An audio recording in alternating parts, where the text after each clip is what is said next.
You're just being dramatic again, Anna, my dad sighed, barely looking up from his newspaper as I doubled over the kitchen sink, my breakfast threatening to make a reappearance. My stepmom, Diana, placed a gentle hand on my back, her concerned expression not quite reaching her eyes. Maybe you should stay home from school today, she suggested, her voice dripping with fake sweetness. I'll make you my special tea. It always helps with stomach aches. The thought of drinking anything she prepared made my stomach churn even more. This had been going on for months, ever since Diana moved in after their quick marriage. Every meal she prepared left me sick, dizzy, and sometimes even passing out.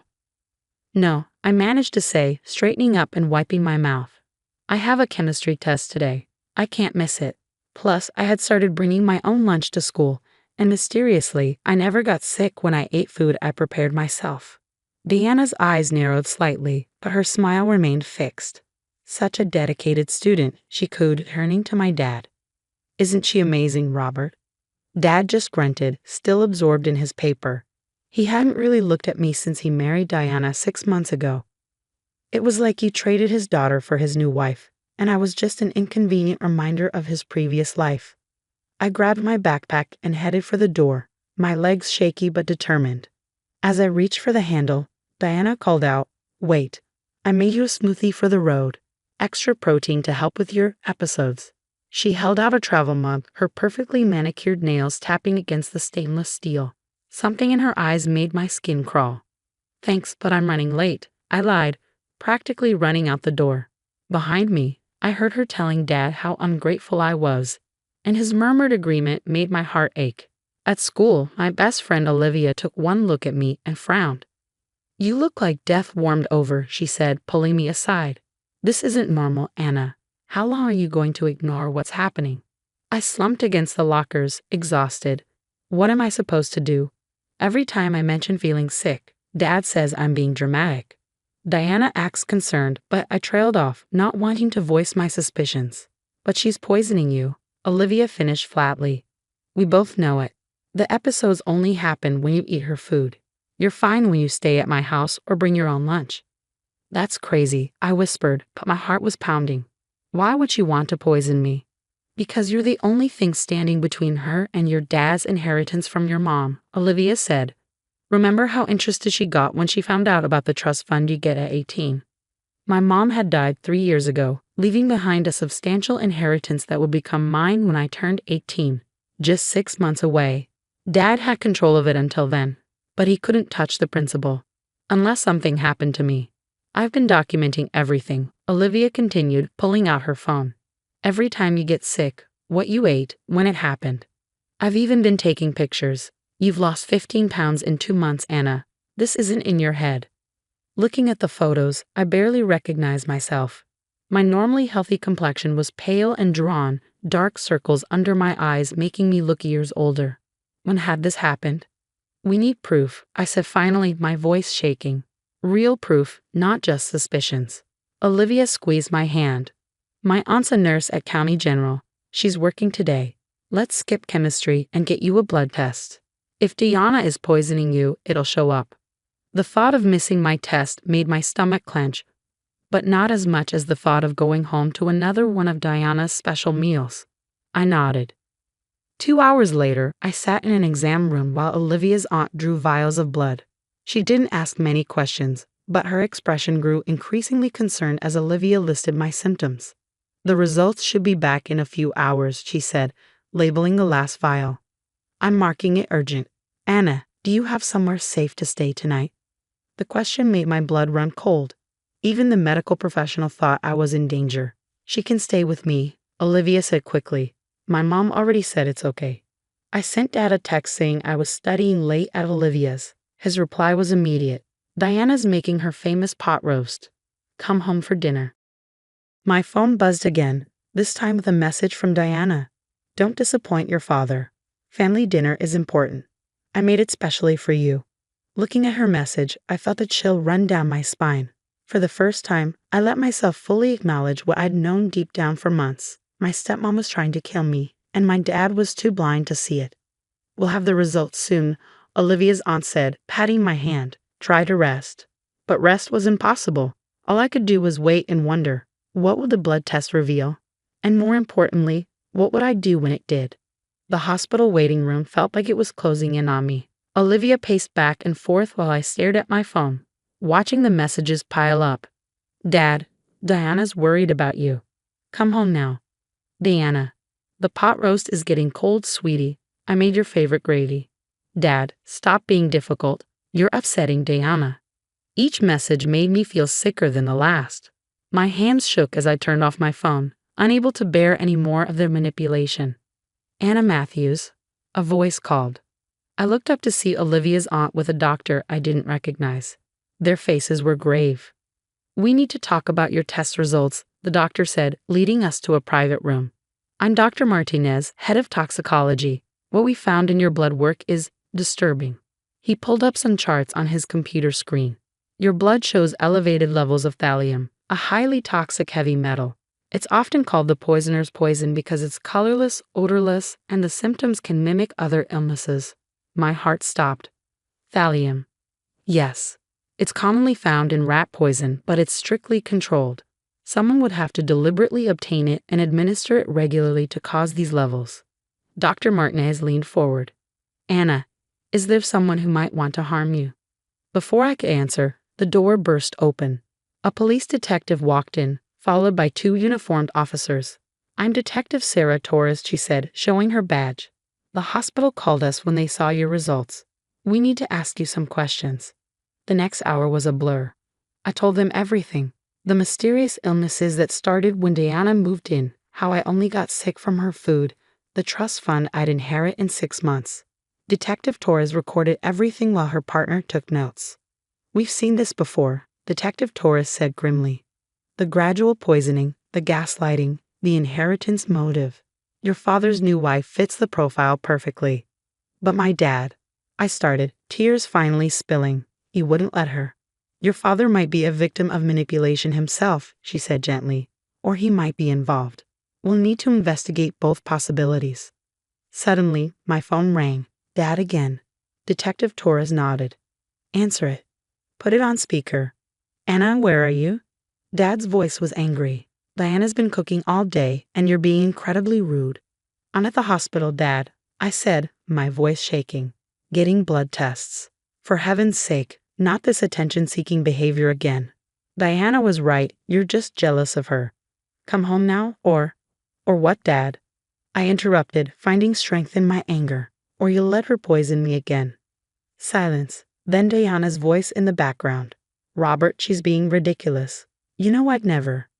We have the blood tests, I continued. They found thallium. The police are here.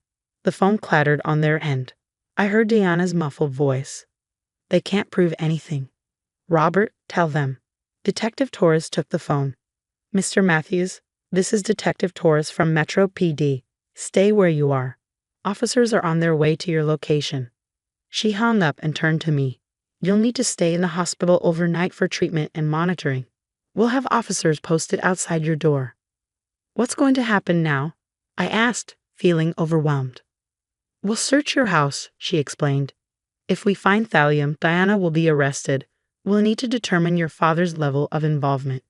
Olivia, who had been quietly supportive throughout everything, finally spoke up. She can stay with us after she's released. My mom already said so. Detective Torres nodded approvingly.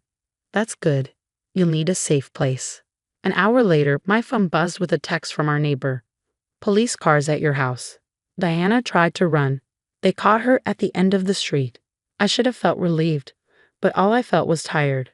Tired of being sick, tired of not being believed, tired of having to fight for my life in my own home. Get some rest, Olivia's aunt said, adjusting my IV. You're safe now. But as I lay in the hospital bed, watching police officers station themselves outside my door, I wondered, was I really safe? And how had my life turned into something out of a crime show? More importantly, what would happen when I finally had to face my father again? The man who had chosen to believe his new wife over his own daughter, who had watched me waste away and called it dramatic. Could any blood test repair that kind of betrayal? The medication they gave me started to take effect, and as I drifted off, I heard Detective Torres on the phone in the hallway. Search the kitchen first. Focus on the tea collection and any powdered supplements. and check the smoothie in the travel mug by the sink. Something tells me we'll find exactly what we're looking for. 3 days later, I sat in Detective Torres' office, staring at the evidence photos spread across her desk. The search of our house had revealed everything. Packets of thallium hidden in Diana's specialty collection, traces of poison in her protein powder, and detailed notes about dosages in her personal diary. She was methodical, Detective Torres explained. Started with small doses, gradually increasing them. Her diary shows she was planning to deliver a fatal dose on your birthday, 3 weeks from now. My stomach lurched. And my dad. She sighed, shuffling some papers. Your father was willfully ignorant, but we found no evidence he knew about the poisoning. He's facing charges of child endangerment and neglect, but not attempted murder like Diana. I nodded, feeling strangely numb. Dad was being held in a different jail from Diana, and both were denied bail. My phone was full of voicemails from him, ranging from angry accusations to tearful apologies. I hadn't listened to any of them. There's something else, Detective Torres said, pulling out another document. When we searched Diana's computer, we found searches about your mother's death 3 years ago. My head snapped up. What? She was researching your mother's symptoms before her accident. We've reopened that investigation. The implications hit me like a truck. Had Diana been in our lives even before she married Dad? Had Mom's death really been an accident? The DA is offering Diana a deal, Detective Torres continued. If she cooperates with the investigation into your mother's death, they'll recommend a lighter sentence for your poisoning. I stood up abruptly, needing to move. I can't think about that right now. You don't have to. Focus on getting better. The hospital says your thallium levels are dropping, but you'll need ongoing treatment. I was staying with Olivia's family, who had become my sanctuary. Her mom, a family court lawyer, was helping me file for emancipation. The trust fund my mom left would be enough to support me through college and beyond. That evening, as Olivia and I sat in her backyard, my phone rang with an unfamiliar number. It was Dad, calling from jail.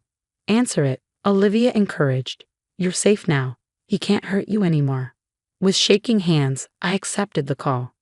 Anna, Dad's voice cracked. Princess, I'm so sorry. I should have listened. Should have protected you. Like you protected Mom? I asked coldly. His sharp intake of breath told me everything. What are you talking about? The police are reopening Mom's case, Dad. Did you know Diana back then? Did you know what she did? No, he protested. I met her at a grief support group 6 months before we married. She helped me through losing your mother. She helped herself to Mom's life, I corrected. And then she tried to help herself to mine. The silence stretched between us, heavy with unspoken accusations. I failed you, he finally whispered. I failed both of you. Yes, you did. My voice was steady now. Goodbye, Dad. I hung up, feeling lighter somehow. Olivia squeezed my hand, and we watched the sunset together. 6 months later, I stood in court watching Diana's sentencing. She had taken the DA's deal, confessing to everything, including her role in my mother's death. She had been stalking our family for years, positioning herself to replace Mom and eventually me. Dad got 5 years for child endangerment. Diana got 25 to life. Neither sentence felt long enough, but at least it was over. I turned 18 the week after the sentencing, inheriting both my mom's trust fund and our family home. The first thing I did was hire a hazmat team to deep clean the kitchen. The second was to start therapy. Olivia's family helped me move back home, and slowly the house began to feel safe again. I replaced Diana's poison tea collection with my own carefully chosen herbs. I learned to cook for myself, finding joy in preparing meals that nourish rather than harmed. 1 year later, I stood in my kitchen, preparing dinner for Olivia and her family. The people who had believed me, protected me, and helped me rebuild my life. The acceptance letter to the forensic science program at State University was proudly displayed on my fridge. To new beginnings, Olivia's mom toasted at dinner. And to believing women when they say something's wrong, Olivia added firmly. I raised my glass, thinking of how far I come from that scared, sick girl who couldn't convince her own father she was being poisoned. To truth, I said, no matter how bitter it tastes. Later that night, I added a final entry to my journal. Mom, I hope you're proud. I survived what killed you. I exposed the truth.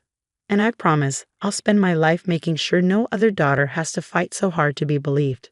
The bitter taste of betrayal would always linger, but I had transformed it into something powerful, a determination to protect others and a commitment to trust my own instincts. Sometimes the most toxic thing in our lives isn't the poison in our food, but the people who make us doubt our own truth. I was finally free, and more importantly, I was alive. That was the best revenge of all.